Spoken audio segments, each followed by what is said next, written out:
Pak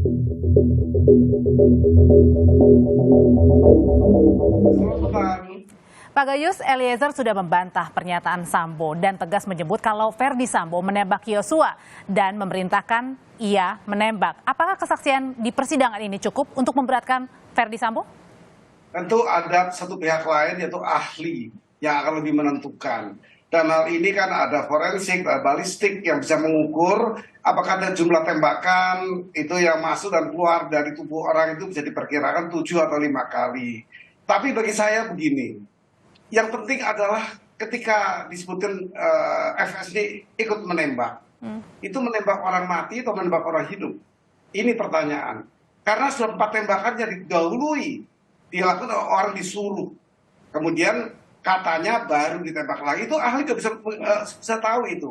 Itu ahli-ahli di kedokteran bisa melihat apakah orang ini memutilasi setelah mati atau memotong-motong masih hidup, itu persoalan juga di bidang hukum.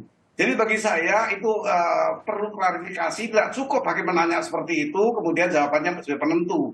Harus ada yang lain, penyanding. Meskipun jawabannya pada saat ditanya hakim, Sambo tidak mengakui kalau ia menembak, tapi pada saat jaksa menyampaikan barang bukti, di situ sepertinya tanda kutip keceplosan ya, bahwa dia yang menembak. Saya mendalami soal tembak ini. Apakah tembak mematikan atau hanya tembak? Oleh karena itu, ya disuruh pun perlu kita teliti. Disuruh tembak mati atau disuruh tembak saja. Kemudian setelah dia menembak, yang ditembak ulang oleh menurut keterangan dari pelaku ini, apakah menembak yang orang sudah ditembak duluan dan mati, atau dia menembak orang hidup, masih hidup. Ini perlu perdalam, ini keadilan, ini mencari kebenaran yang material. Jadi tidak sekedar yang dijawab dan didengar, tapi dibuktikan, dan yang membuktikan ini hanya ahli. Ahli siapa yang harus diundang dalam hal ini untuk membuktikan tadi? Ahli ini yang mengenai forensik maupun balistik. Berbicara yang tembak itu sudah mati atau belum ketika itu dapat diketahui. Jadi dalam tanda kutip adalah mengesampingkan terlebih dahulu untuk keterangan dari masing-masing saksi atau terdakwa, mengutamakan dulu keterangan dari ahli tadi ya, balistik dan juga forensik. Untuk mengejar kebenaran material harus tidak boleh dengan kata-kata saja, tapi dengan keahlian. Tidak boleh didengar yang dilihat saja, tapi ahli menentukan siapa yang membunuh sesungguhnya. Yang kuat yang mana? Pendapat ahli atau terdakwa saksi? Pak Gayus. Sama, karena di KUHP disebut dengan keterangan terdakwa, ahli, kemudian saksi dan ahli. Ada tiga elemen ini menjadikan hakim yakin, memiliki keyakinan, dan itu menjadi putusan. Jadi ahli berperan penting, sangat penting.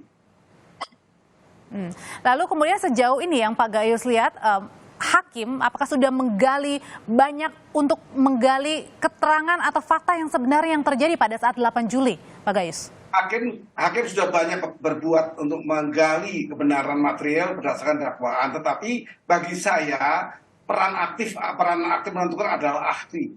Semua bidang didatangkan, seperti kopi beracun itu sampai berapa banyak itu dari Australia didatangkan untuk mengukur apakah keterangan ini sesuai dengan kebenaran yang material tadi. Dan akibatnya, saya mengatakan kalau benar FS terdakwa utama dalam mendudukan saksi hari ini, belum terdakwa, belum keterangan terdakwa ini, baru saksi, menceritakan seperti itu, saya berpikir yang perkara kematian orang di sini, orang mati kan ditembak, tembakannya ada 7, yang diakui 5, kemudian 2, ketika 5 ini ditembak ke dada, apakah sudah mati belum? Kita kan bicara kematian ini, kita bicara pembunuhan. Kalau membunuh orang mati ya bukan membunuh itu. Itu. Tapi kalau orang mati, orang mati kan bukan membunuh. Oke, tapi kalau tadi sejauh persidangan melihat hakim mengulik keterangan dari Eliezer, apakah hakim masih yakin bahwa Eliezer ini benar mengatakan apa yang terjadi di Duren 3?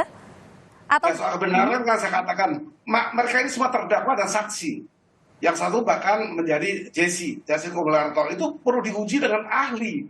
Didampingi dengan keterangan ahli, orang yang punya keahlian. Artinya tidak bisa berdiri sendiri ya dengan keterangan saksi sebagai itu pun meskipun JC. JC itu mempunyai ukuran kebenaran ya, bukan ukuran pengalaman ya, dia lihat sendiri yang dia bukan. JC berperan lebih luas lagi.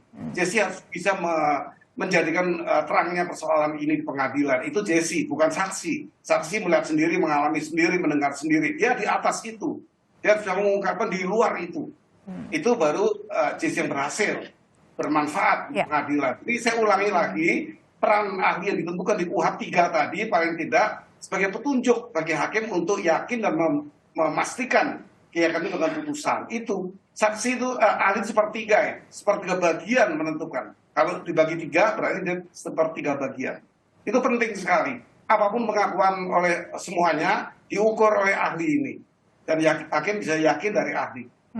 Dan bagaimana sejauh ini juga dengan keyakinan hakim pada Eliezer, serta apalagi ini majelis hakim mulai mendapatkan adanya pelaporan ya Pak Gayus ya, salah satunya dari terdakwa Kuat misalnya.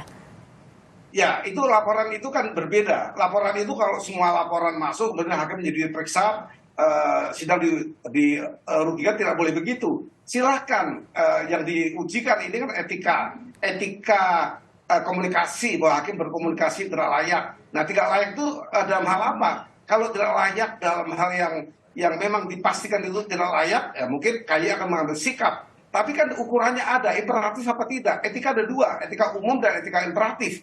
Kalau imperatif tidak boleh sama sekali berkomunikasi dengan yang sangat tidak layak, menyebutkan hal-hal yang tidak boleh disebut dari umum. Ini bagian dari imperatif. Nah, apakah tuli, apakah bisu, apakah itu apakah masuk imperatif? Itu bahasa umum. Itu kosakata yang umum itu. Hanya penggunaannya saja yang perlu diperhatikan.